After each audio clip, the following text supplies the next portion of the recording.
Do you have a dog? I don't know. You don't. Do you cats. have any friends that are like dog people and like? I don't have any friends either. Oh, darn it. Then you can't even relate. This is the Aptitude Outdoors Podcast, where we interview travelers, explorers, and outdoorsmen and women to bring you the best tips and stories from around the world. Brittany, welcome to the Aptitude Outdoors Podcast. How is your time in Texas been so far? It's been really great. I mean, I love meeting all these people and especially the activities. Like, we got to shoot pigs. We just did a fishing tournament. I caught 3 bass. I mean, it's been good. Yeah, we just got in from the fishing tournament. Well, you guys were fishing. I was playing with my camera like a nerd. No, I saw you cast a couple times. I caught 1 fish. Maybe I'll get a prize for the worst fisher of the day. But yeah, so we're out here in this beautiful ranch out here, Warren Ranch in Texas. We're all hanging out with all these super awesome people. What's the highlight been for you so far? Ooh. Bonus points if you say the Aptitude Outdoors Podcast. Just kidding.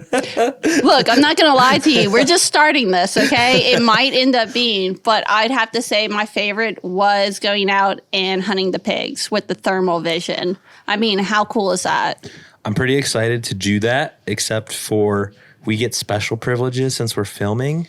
They're putting us off in a blind here right after this podcast. We get to see some daytime hog action, hopefully. Ooh. But the night vision stuff sounds super cool. And, you know, do you know a lot about the pig issues? Are you versed in that? I would not say it's typically in my repertoire, and I'm not like up to date on it. But yeah, of course I know about the pig issue. I mean, it's huge. They're devastating to the land and a lot of our species. They're accountable for their decline. Yeah. Everybody down here has a huge passion against these hogs. And the part of the thing I like about this conference is I get to learn about issues that I don't know about. Yeah. Because I was thinking to myself, why would we come down here and just shoot pigs? Oh. And then they're like, let me tell you a story. And I'm like, I understand now. The devastation to the landscape. You can literally see behind us on the shore. There's pig prints everywhere. They are, It looks like a mud yard. They really turn like native grasslands and, you know, prairies and stuff into pigsties, you know, more or less. Yeah. Hey everybody, Paul here with Aptitude Outdoors. You know, I got a little tip jar I've put down below. If you think the show is worth your time, if you're getting something out of it, you can go to the link below, buy me a coffee. You can throw me $5 if you're getting something out of this show. As you know, it's all self-funded. I get a sponsor here and there occasionally, but other than that, I'm doing all this out of my own pocket. So if you feel like you're getting some good knowledge, good information, or just enjoy listening, throw me a bone. If not, keep on keeping on, baby. I want the show to be free. Just throwing out a tip jar. So thank you all for listening or watching this show. So the cool thing is we got in here the other day and you're carrying around birds. Yes. Falconry. You're the only person I've ever met in my whole life that does falconry. How often do you hear that question? Ooh, a lot. Yeah. A lot.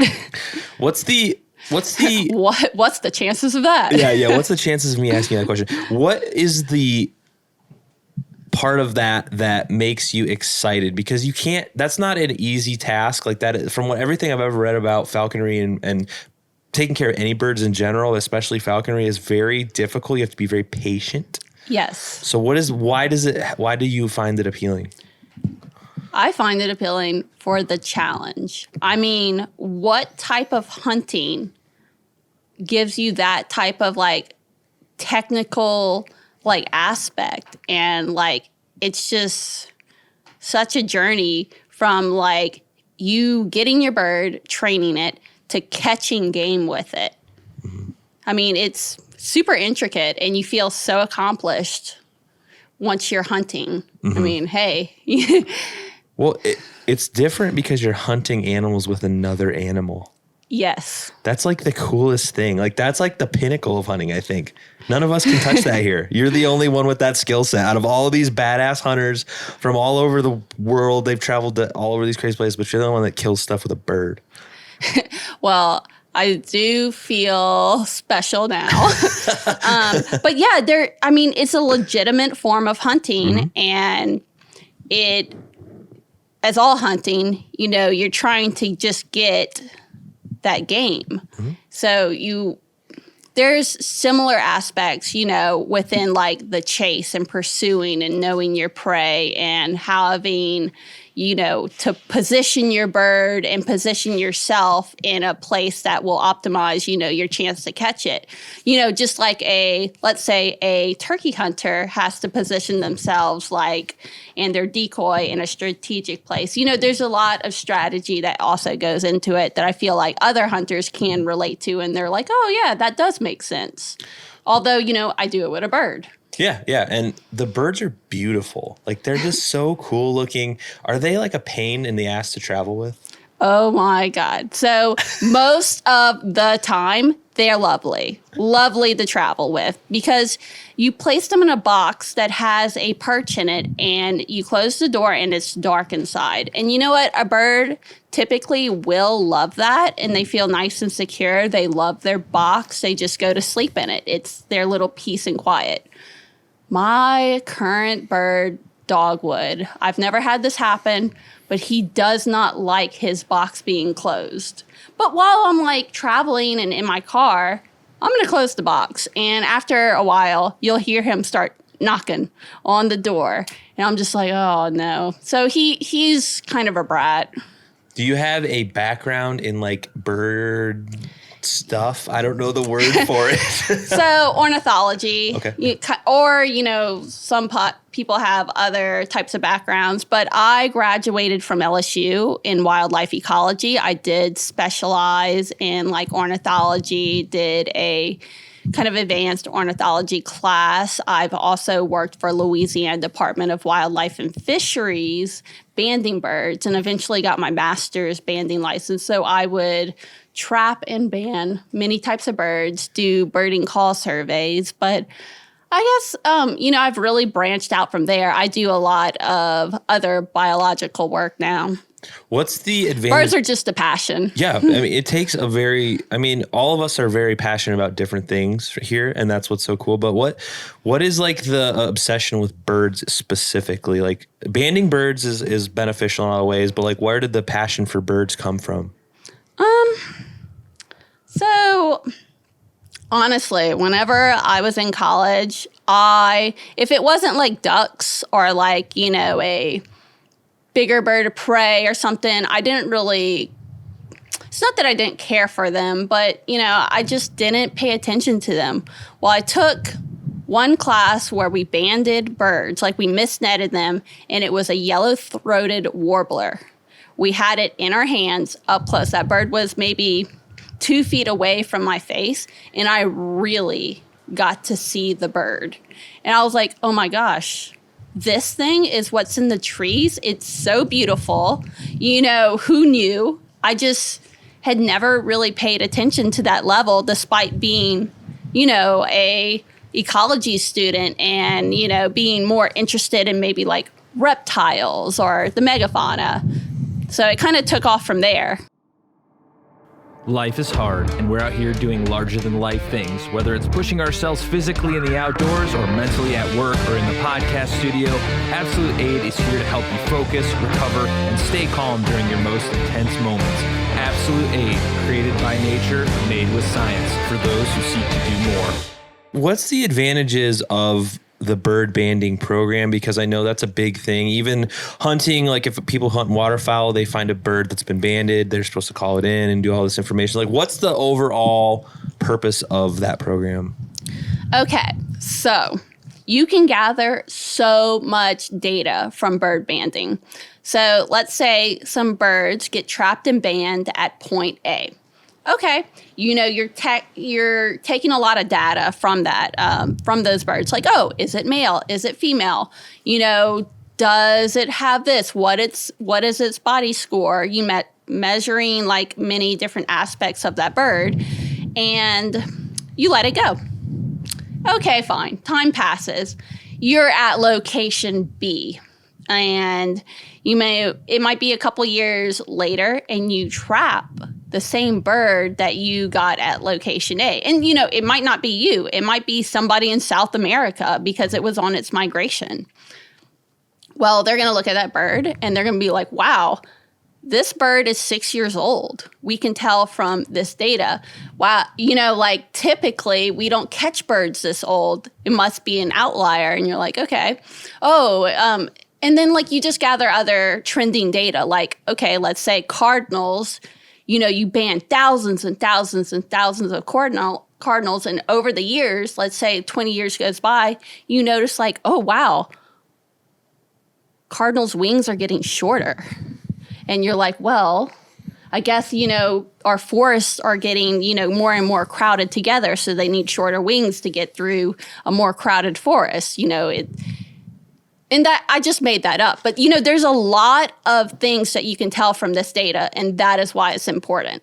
Yeah. And does it serve any conservation purpose? Like, counting numbers, counting anything to make sure populations are healthy? Does it benefit in a lot of ways like that?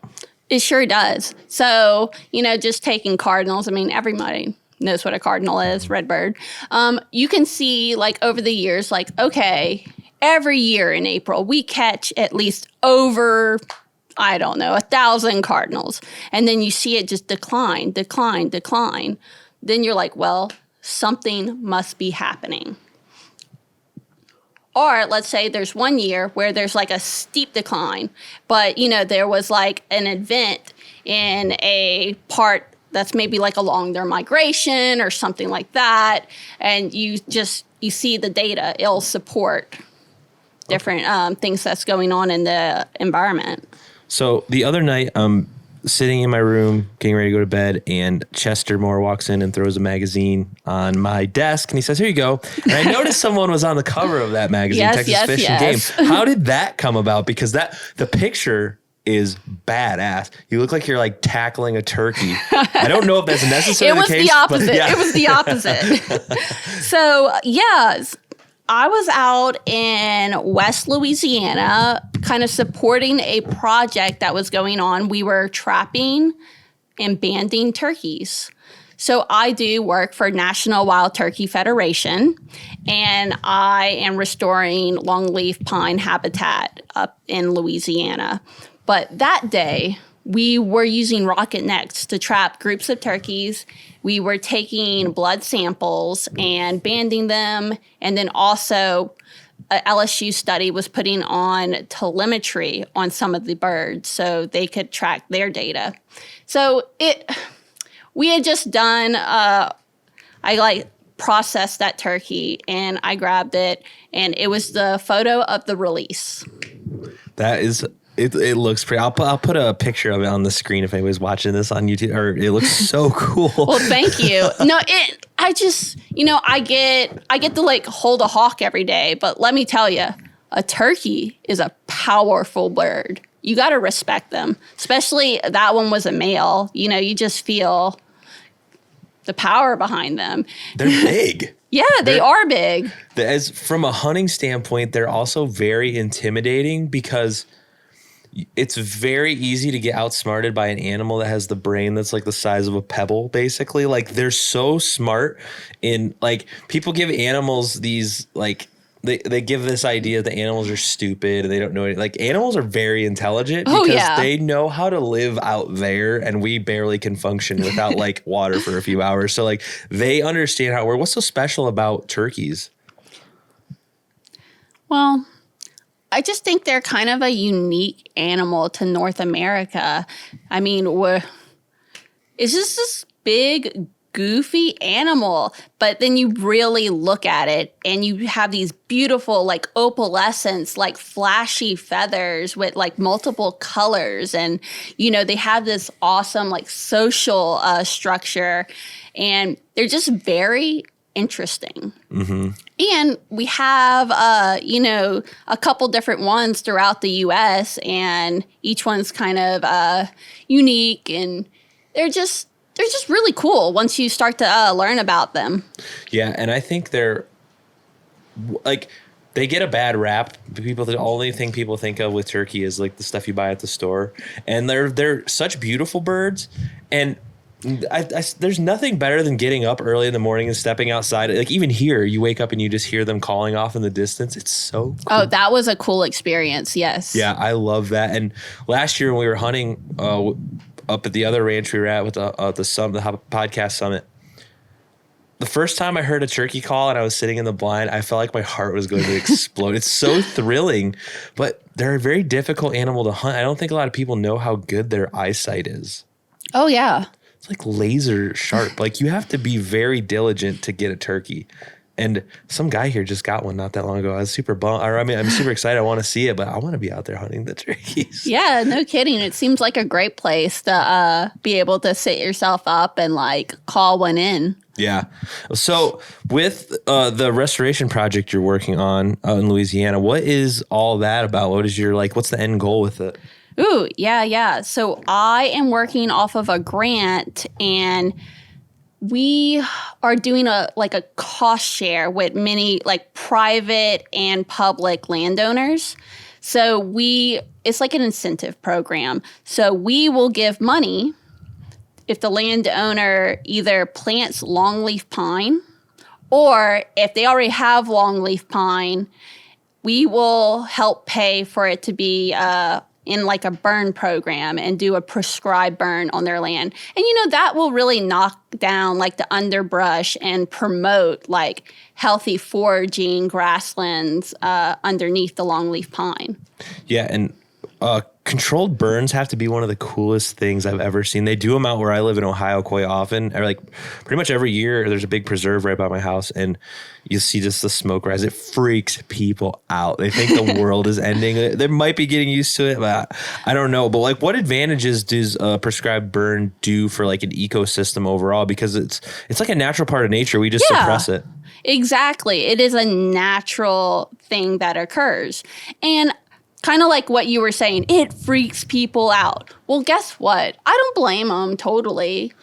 You hear about like the wildfires in California, and that is what's on the, common news. Mm-hmm. And so, what's not on the common news? Like normal ecological practices. So, we can't really fault them, which is unfortunate. But yeah, it is a naturally occurring fire that happens, and longleaf pine is kind of,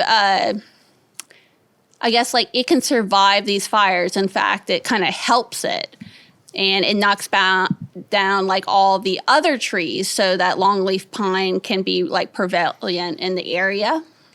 It also will knock back, invasives such as like tallow or privet. And if you don't have a good, healthy understory and it's clogged with all these other plants, well, guess what? The turkeys or quail or any other animal, they're not going to be able to move around down there. There's not going to be any food for them to eat. Mm-hmm. So you might have a healthy, or, you might have a forest in front of you, but it might be like a complete desert, like ecological desert, because there's not going to be any animals there because there's no food.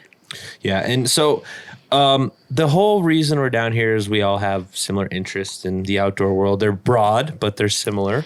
Yeah, I love it. Yeah. And we meet so many interesting people down here, and we're all from different backgrounds. So, do you have a background in like hunting, fishing? Is that something that you've done or you're into, or is it just kind of passing hobby? Or Yeah. So it's something I kind of took for granted growing up. I grew up in South Louisiana, and my dad, he hunts deer from a deer stand, and we go duck hunting, and we'll go dove hunting every once in a while. But, just growing up, it's like, oh, yeah, I'm going to go with my dad, and we're going to do, this.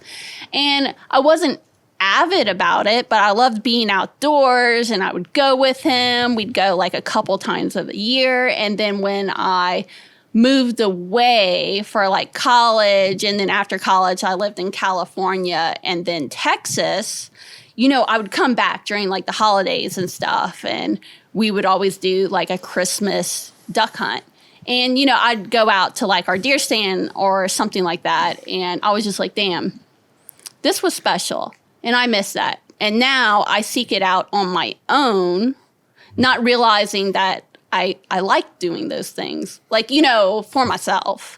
It's It's so interesting because a lot of the people that I've talked to so far over the past couple of days, the majority of them did not grow up hunting. And that, I think that kind of is like the climate of like the country. Like the majority of us don't grow up to it. And I think it takes a special demographic of people to really find that passion, because nobody just wakes up and they're like, you know what, I just want to kill something today. Like, the thing that I really enjoy about that is everyone that I've met is so passionate about conservation. The hunting is secondary. I was going to say, well, when you present it like that. Yeah. But the passion is the conservation. The passion is not the death part is not the fun part. It's the worst part of the whole thing. So it's like the conservation ethic behind it is so important. So like, why, for people listening, like, why is that so important if they're not into hunting or maybe they're not into fishing? Why is conservation so important to their life, even if they don't realize it? Oh, yeah. I mean, open your eyes, you know? Well, it's so obvious to us. Don't you like oxygen? Yeah. Trees. Hey. Yeah. But yeah, I don't know. It's just a very selfish thing to not care about those things, because even like just the natural world provides us with so many things. And I don't know, it's fascinating. Like, how can you not just like get so obsessed or like indulge yourself in like learning about all these different creatures on this earth? Like, I don't know. It's awesome. And then, you know, hunting is just one aspect of it. You go out there, you get to be part of that kind of natural world. You're learning about it. You're inserting yourself in it. And you're trying to work that system and come out with game. I think the most interesting part is a lot of us even here, we say, oh, I'm lucky. You know, I got to catch, I caught this fish. It was lucky. But every single person here has a very deep understanding of habitat, hunting habitat, fishing habitat. Everybody has their specialty or their favorite thing to do. But I think that's something a lot of people don't realize is they peg this community as a bunch of idiots that drink beer and shoot stuff, which I don't, it might be half true, but no, not really. It's like, but everybody has a deep understanding of ecology. Like outside observation, I'm filming everyone doing this fishing tournament, and everyone migrates to all the areas with the dead trees. Yes. Not a single person was just like standing in this big open area where there's probably not any fish. And I think that's so awesome because everybody's built this. It's ingrained into their system. They're not thinking like, I bet if I go over to these trees, they're sinking under the water. And then that's going to provide cover for the fish. And the fish are going to use that. So I'm going to cast near those trees. And then they're going to see a food source coming. Like everybody's just like, yeah, that's where I'm going. Like it's so ingrained. And the knowledge that people have on that. So it's so astounding to me how smart everyone here is. I feel dumb as hell. Well, just surround yourself with us. Continue hanging out. It'll rub off. Yeah, I hope so. I'm trying. Yeah. So when you lived in Texas for a while, you know, this is a unique place. I really like it. They have a different air about coming to Texas. It almost feels like you're in a foreign country. It really does. I was in Houston, but like I do travel to West Texas quite a few times. Mm-hmm. It's just so different. Like the way they conserve stuff is very different here because it's not like a public land area. There's no like hardly any public land in Texas, but it's like so like I took a tour of this ranch with them, and the way they talked about conservation, I was like, this actually makes a lot of sense the way they're doing stuff here, and they make money doing it. So like it doesn't benefit them to destroy the ecosystem. And people have this perception that people just come down here, pay a bunch of money and kill stuff. And it's like a blood sport kind of thing. And it's just like, no, it's not that. Nobody here has said that. Not a single person has said that. So I don't know. What's it like? Did you get any different perspectives living here? I don't know how long you lived here for, but. About 6 years I was in Texas. I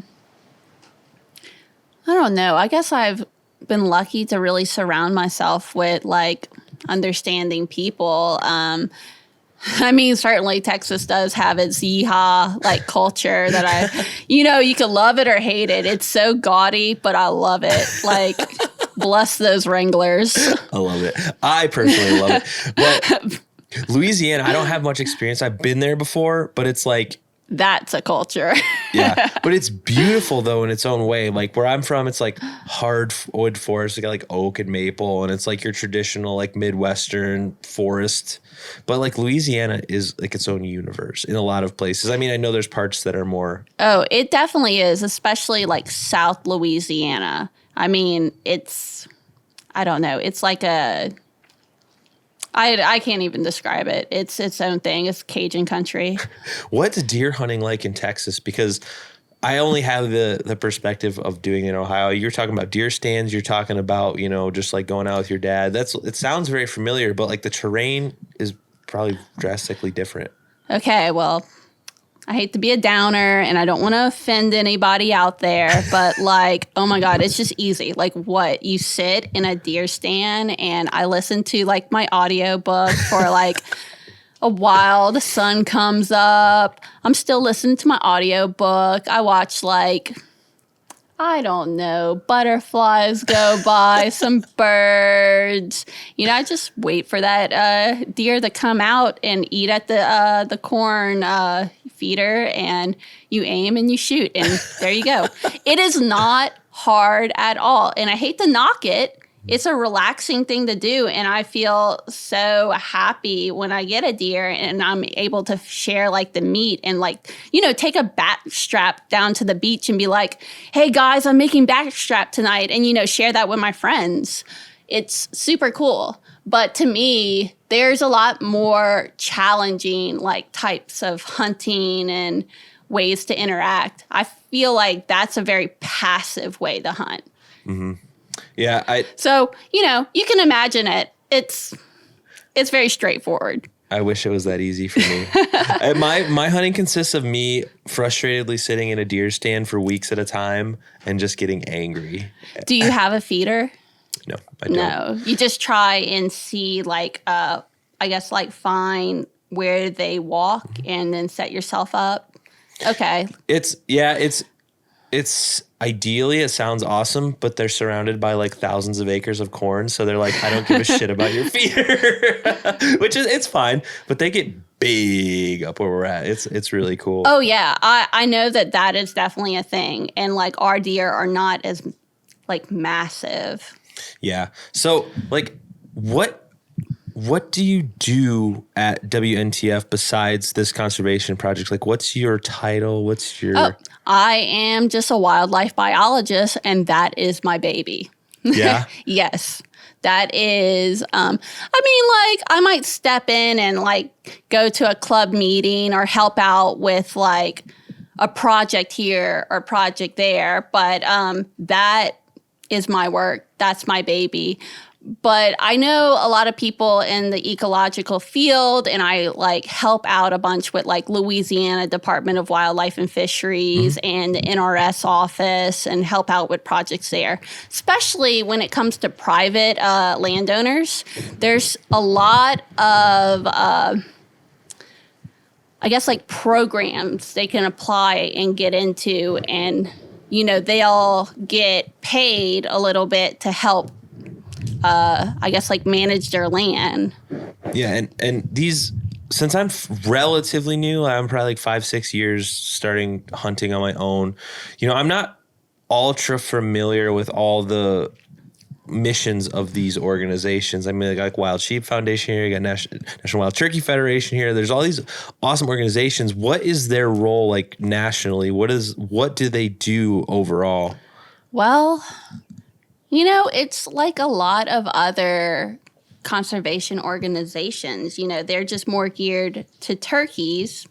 But really, what's good for the turkey is good for everything else around it. So they're really great. They have club memberships, and from there, you can kind of learn to hunt, or you're surrounded about like-minded people. So it's a beautiful like club to be in.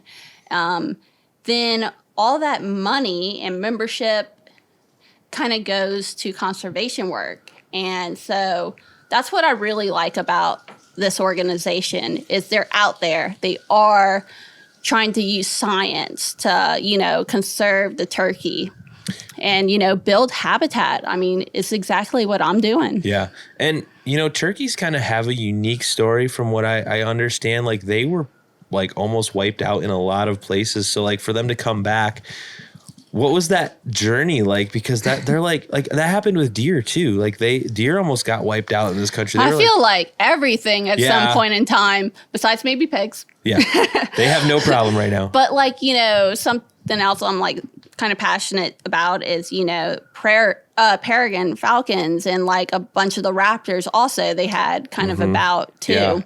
But turkey, it's still being studied and I am not.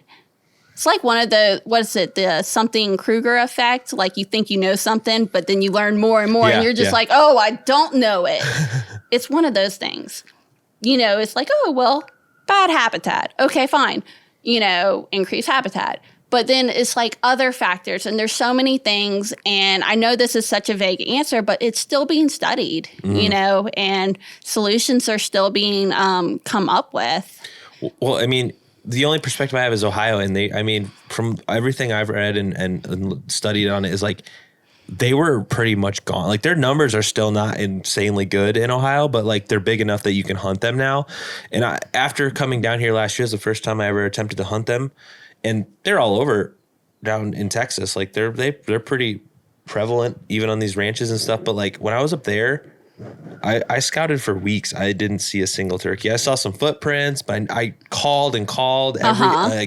I walked the entirety of like the entire like state forest by me, and like I did not see anything. It was just wild. So it's just like crazy to think that they're like so elusive when they want to be. Right. Yeah, they're such cool animals. But you said some peregrine falcons. They're so cool, but I don't know anything about them. What's so special about them? Fastest animal in the world. Yeah, I don't know. They're awesome. Peregrines, they are kind of a worldwide species. We do have, I think, 3 subspecies in North America, but there's like European versions, there's like African versions. It's just a very effective predator, and it makes a good falconry bird too. Yeah, what's the like most difficult part about falconry? Ooh, the most difficult part.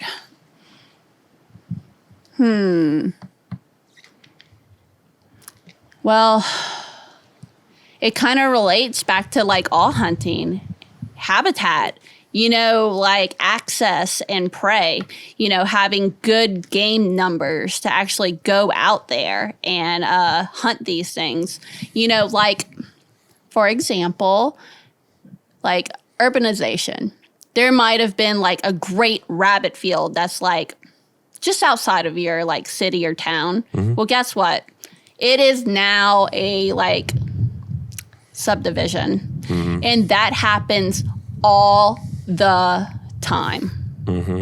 So that's the hardest part. Really, finding places to actually do it. Yeah, sad, right?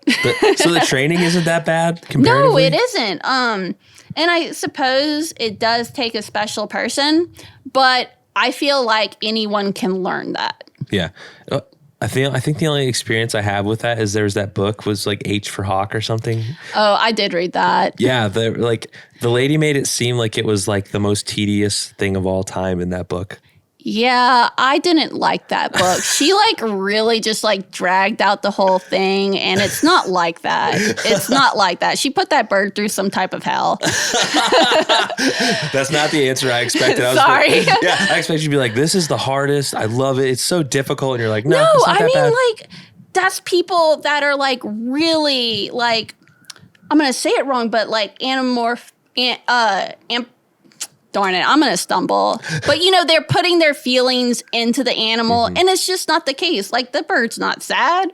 Like, it's not feeling bad for you. It doesn't understand. Like, what are you talking about? Like, some people just, like, project their feelings onto, like, this animal. But that's just, and they can be happy to a degree and, like, discomforted and things like that, but not, I don't know. They're not like analytically over analyzing everything like humans do. Is that what you're saying? Yeah. I just felt like she was very dramatic in her aspects, and Dramatic it's sells not books. Yeah, it's not actually like that. Like it's fine. But well, then what's it really like? Because the problem is with this now is that everybody's read that book. It was like a New York Times bestseller. So dispel the myth. Dispel the myth. What's it really like to raise a bird and just train it? And is it enjoyable? Like, Oh, I love it. I mean, there's so many technical aspects. And I mean, like, do you have a dog? I don't know. You don't. Ugh. have Do you cats. have any friends that are like dog people and like, I don't have any friends either. oh, darn it. just Then you can't even relate. Yeah, I have quite a few friends with dogs. Yeah. Well, it's like positive reinforcements, and you feel so good once, things start clicking. But it's just kind of building that foundation and creating a language to communicate with this animal. And y'all are both like, okay, that means that. And they're like, oh, yeah, okay, cool. And, you build this language together, and then you're able to communicate. And then you're able to be like, okay, so I know when I told you this, we're going to go do this. And they're like, okay, yeah, I understand. Like, it's very technical. In what way do you, when you say technical, is it just nuance of understanding the bird's body language, or? Yes, that is definitely something to it. And each bird is an individual. So whenever you're training, there's a formula, but don't stick to the formula if you see that it's not working. Like, you have to have this aspect of creativity and like judging and knowing your bird and how it's reacting to things, and be able to be proactive and, not creating bad habitats or habits and just being very effective with what you're trying to tell it. Okay, that makes sense, because it's just like, I love to read, and like I think I get a lot of good information. I'm always reading like conservation books and like hunting books and stuff, like very non-entertaining books for the average person. But I feel like a lot of these books like that, what we just talked about, give these people these like idealistic things, and it like you're saying, it does worse for the animals than it's actually. Yeah. And I can't even tell you how many people, not falconers, but just like people, they'll come up to me, then they're like, oh yeah, like a hawk is my spirit animal. I want to be a falconer. And I'm like, that's a great thing, but it's not like that. Like, please don't. Have you seen people try and do it, and they just like can't handle it? Like, what happens then? Oh my goodness. I don't want to talk like bad on my community, but yes, there has been like people like that. They go out and, they just project all this stuff onto the hawk, and they're not good falconers. Mm-hmm. Like, they might be good pet keepers, and the bird might be like well fed, but the bird doesn't listen to them. The bird's going to fly off and not want to hunt with them. The bird's like, well, I don't see the benefit to this relationship. See ya. Yeah. And, they never really get past that point where they're actually doing falconry and being good hunters and taking like game out of the field and being like really successful at it. Do you have any advice for people who want to get into it or should not get into it, either way? No. Everyone deserves a chance. I want everyone to experience falconry. And like, even if it isn't for them, I want them to find out it's not for them. They should come and see a hunt and, reach out to someone who does falconry like in their state. So my advice to them is, if they want to see it or they want to try it, is to go and find their state club.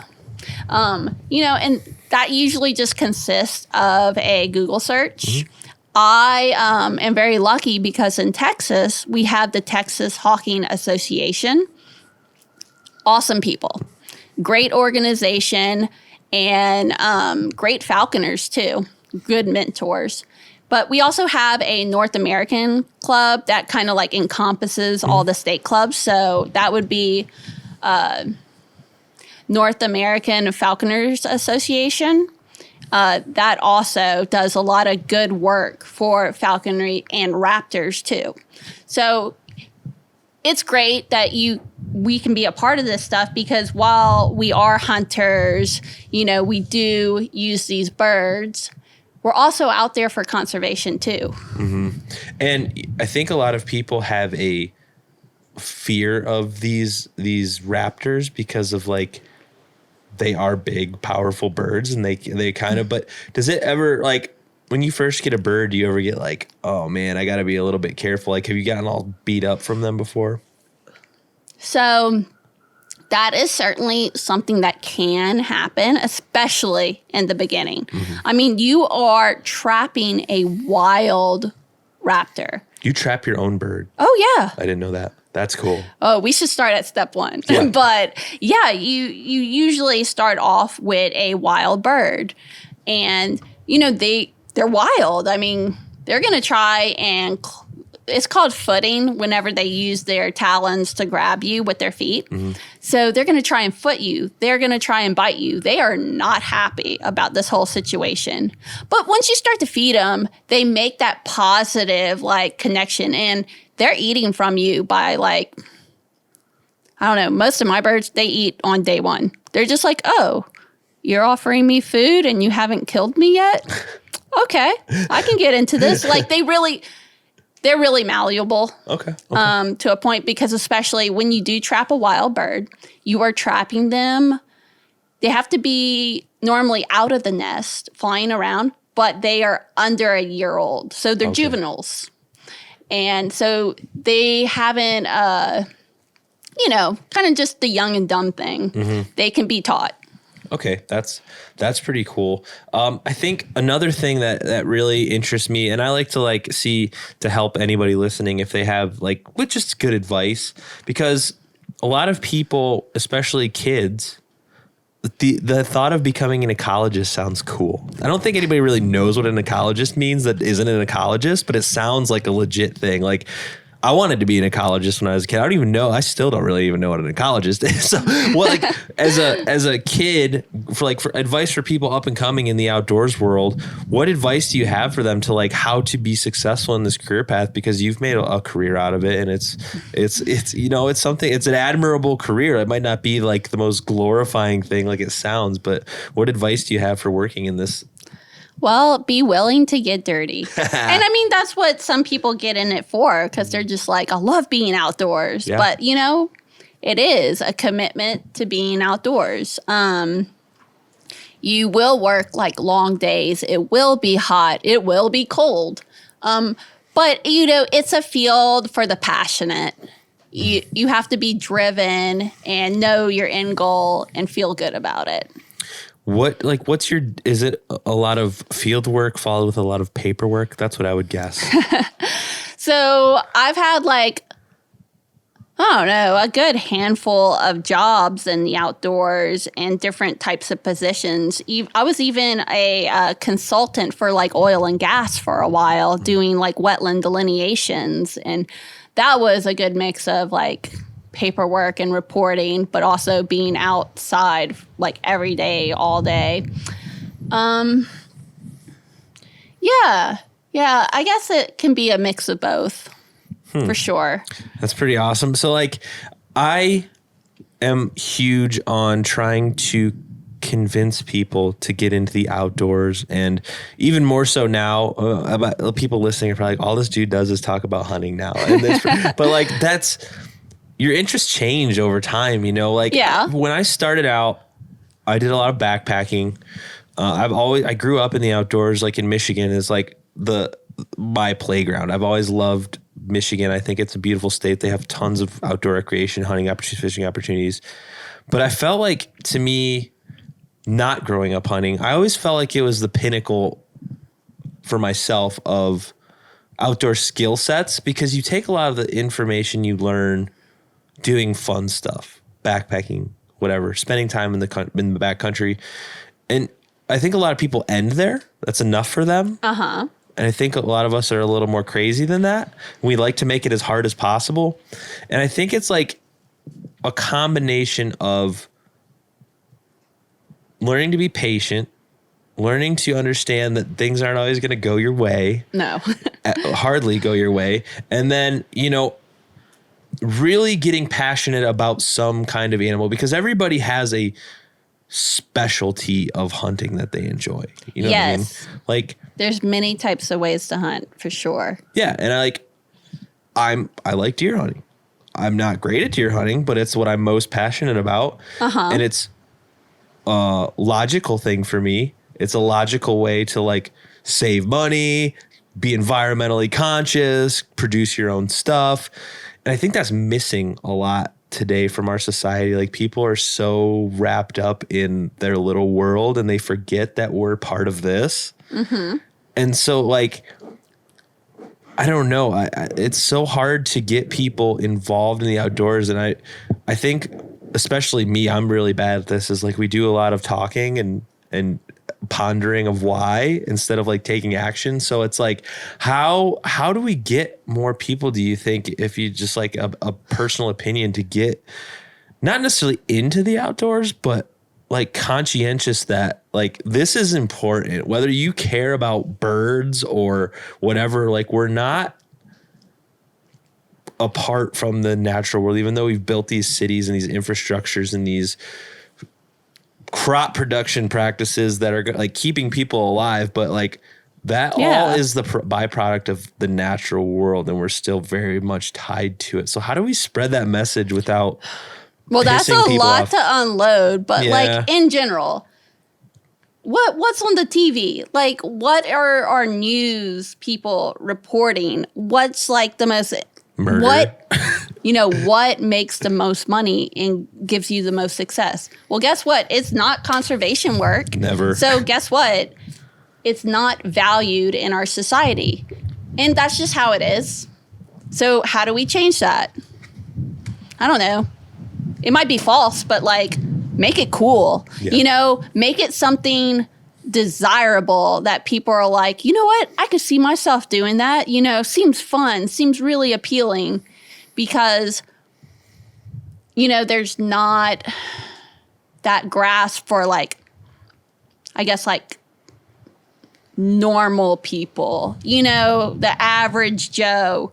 They're like more focused on going to brunch, which I love brunch for sure. But you get what I'm saying? Like, our society doesn't value that. Yes, part of our society does.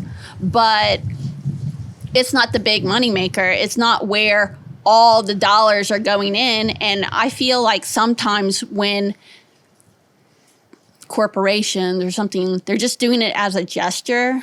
But it's just like, tax write-offs. Basically. So I think we're getting better, I suppose. I mean, I've only been on this earth for 33 years. Yeah, I think the part of the issue is like, we are also passionate and we're also involved that we can't wrap our head around how people couldn't like this. Just like someone who's a professional video gamer couldn't wrap their head around why you would ever want to go outside. It's just weird to think about. Like, everybody has their own opinions on this, but like, I've never lived in a city. I grew up in the middle of nowhere. Like, I could never imagine living in a city. Like, I couldn't fathom it. We drove through Dallas on the way here and I was like, this sucks. Like, as soon as we got out of Dallas, it's like open country. I'm like, no, this is what I'm talking about. I love this. So I don't know. That's always the question I ask myself. Like, how do we make this appealing to people who don't give a shit? They don't have to love it like we do. They don't have to love it like everyone in this building right now. But I think it's just the awareness needs to be there, because like, I feel like we're in a big drain right now. And I probably everybody's felt this way since the beginning of time. It's just part of the human condition. But like, how do we?